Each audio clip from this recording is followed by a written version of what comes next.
ऐसे मत कर धन। थोड़ा थोड़ा राजा जी सुसतारा दशहरा के कोरा राजा जी। हे हरे राम कृष्ण जगन्नाथ प्रेमानंद क्या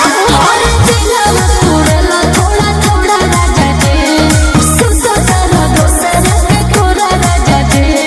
झूठ बात है।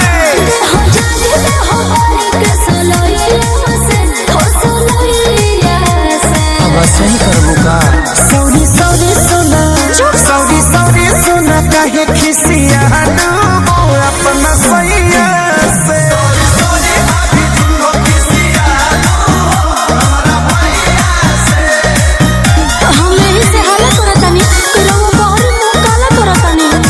मत रूठो ई सब बात है झूठो।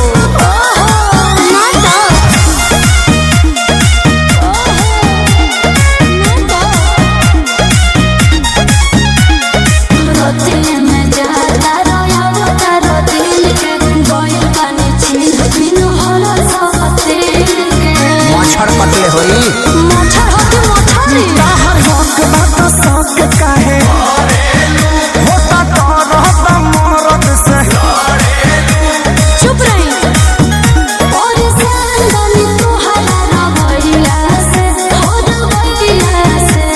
ऐसे मत कर सौरी सौरी सोना सौरी सौरी सोना काहे खिसिया अपना सैया से।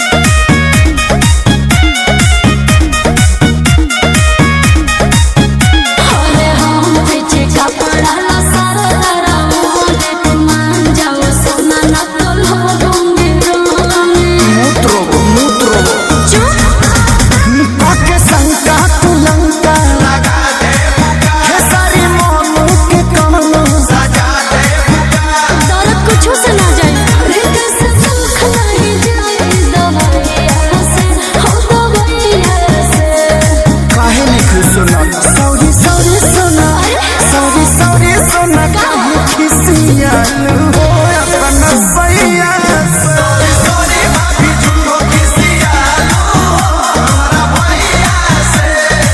अब हम ना पड़ब कौनो कचरा में सुतर हवा अचरा में।